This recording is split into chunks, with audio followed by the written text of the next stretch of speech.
Hi everyone. Okay, so today we're going to talk about another K-drama. I will write the name at the top. I will also have the cover of, what the drama looks like, the picture of it, the bottom left corner, so it's my bottom left. And then I will also put the genre tags, bottom right, okay? So let's get into it. So today's K-drama that I wanted to talk about that I feel like maybe people have forgotten about, it's an older one from 2013. The name of this K-drama is called The Suspicious Housekeeper, right? And this pretty much revolves around a housekeeper whose name is Boknyo, and she was hired by this man who's a widow. His wife had just unalived herself, like maybe a couple weeks or a couple months prior. So he is a single dad now to 4 kids, and he's always actively working, so he's not spending any time, and all of these kids are battling with grief. Now, that is just a surface level. There are some really dark, twisted things in this drama, so let's get into it. I'm going to tell you as much as I can, but not spoil it for you. So go ahead and click the like button, go ahead and click the follow button. Send this to someone that you know enjoys watching K-dramas that would find this interesting, okay? All right, so essentially with this drama, the father, I don't remember what the dad's name was, Sangchul or something like that. Anyway, the dad went through a housekeeping agency because he's having a really difficult time managing his life at home. Again, the man has 4 kids, so I can understand that would be a little bit difficult for him. So he goes through this housekeeping agency, and they send over this really efficient, extremely meticulous, down to detail, does her job, clocks out on time, and goes home. Housekeeper named Boknyo, right? So everyone is pretty much, they're like, wow, she's so great. The husband tried to compliment her, and she turned to him and she said, is there anything else that you need? And he said no. And then her response is, Krum. And then she turned and goes, right? So she essentially said, well then, and then was on her way, right? And the dad was kind of just looking like, well, that's a little weird, whatever, but he can't question it too much because she does such a great job.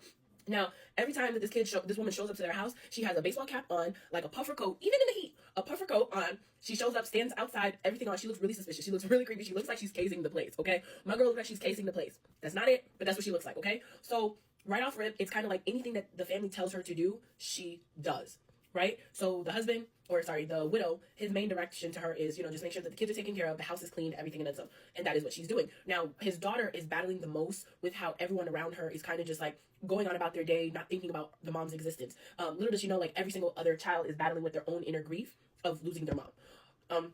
As the story unfolds, we essentially learned that this woman who works with her husband, this woman who works with the widow, essentially went to the wife. I guess she met the wife or whatever the case is. I don't know what it was that happened. The wife was a stay-at-home mom. I think like maybe a couple months after that, the lady got rid of herself. But one day, the kids are trying to understand why this woman is so straightforward, shows no emotion, really just does her job, minds her business, and goes home. Realistically, that shouldn't be a problem in today's day. But for these kids, they're so disconnected with their father, so they're trying to understand why this woman is just disconnected with the world, right? So one of them tasks her with the responsibility of following the dad because they do believe that the dad is seeing someone not even like less than a year after the mom has passed. And to them, they believe that he was probably seeing this woman before the mother passed, right? So most of them have this like animosity towards the father because they're just like, how could you like move on so quickly? How could you do this? How could you do that? And the dad has been, he's been extremely careful not to bring this woman around his house because he's like not ready to introduce her to his kids yet, okay?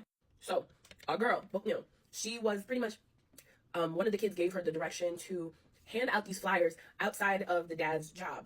And the flyer pretty much says that the mistress and the father, because they were cheating, that is what led to the mom, unaliving herself. Is that really what happened? That's not necessarily like what happened, but that's what the children believe. So that's what they went, and that's what they told her to do. So she's standing outside his job, the man that employs her his job, handing out these flyers like, this is what you should know, you should be aware. And then the man comes outside, well, the lady comes out first, and she's like, what are you doing? Why are you telling people that I'm this homewrecker kind of thing, right? And the housekeeper looks at her and goes, anyway, and starts handing out the flyers, like no emotion, everything. So now the man that hired her, the widower, Sancho, he essentially says to her, he's just like, what are you doing? Stop doing this. And then he goes, who told you to do something like this? And then she kind of says, well, someone, told me that because I'm already getting employed by you to do this job. And I already told you once I'm told to do something, I do it. So the dad is trying to figure out like who the heck sent this woman out there. Eventually he pieces it together. That's like one of his kids. One of his kids is also rebelling really bad. It's the girl. She starts hanging out with this boy and everything. Like she's just trying to understand like why her dad, is neglecting them, why he's not spending any time with them. Over time, the housekeeper starts to warm up to these kids. She starts to show mild emotion because the youngest one is probably like about 4 or 5 years old. And the really interesting thing that I would like to point out is all of the kids, their names are literally like the numbers in Korean. It's literally 1, 2, 3, 4, and then I think Bjorn at the end of their name or whatever, right? But they're essentially like all numbered based on how they were born. That's their name. Okay, cool. So the housekeeper is starting to like, open up to the kids, show, that she's kind of like liking this. And she's seeing this little girl and it's just like warming her heart up so much. When she starts realizing this, she kind of like starts to take a step back. But then the kids are like, hey, like we are starting to, after giving her a really hard time, the kids are like, hey, like we're realizing like you're really not a problem. Like what's going on? Somewhere along the line, she decides that she is falling in love with these kids and something from her past that is revealing why she has entered this state that she's in now starts coming out again. There is a stalker that has been actively following her and everything. So prior to her becoming a housekeeper, she used to have a husband and a child. Just putting that out there. So this person from her past now is starting to notice that she's happy again. And in noticing that she's happy again, he starts terrorizing her because he's realizing, oh, you've built an attachment to these people. You don't deserve to be. You know what I mean? So he starts revealing the things of her past to like the people around her. So they start telling everyone, oh, like, don't you know she offed her husband and her child? Don't you know she did this, she did this, she did this? Is that what she did? Y'all have to watch the show to figure it out. So it starts causing problems to her.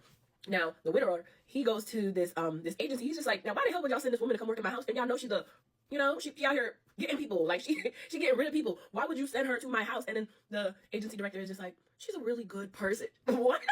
She's a good person does not excuse her to be up in my house cleaning. And I'm just now finding out allegations that she potentially unalived a whole household. A whole household, right? And then, like, her family and everything from her past started coming out, and they started like sending letters to the man that employed her, telling them, oh, you guys must not know who you have inside your house, everything and then some. Just know this gets intense. Just know, I really feel like this is another super slept on K-drama, and I really wish I could tell you more without spoiling it for you, but I just cannot. This is another one that I would say is like one of my favorite K-dramas, and I really hope that you guys go check it out. I will include, you know, where you can stream it, so just stay tuned to the end. Like I said, like this video, follow me, and share this to someone that you know enjoys K-dramas. Okay, thanks. Bye.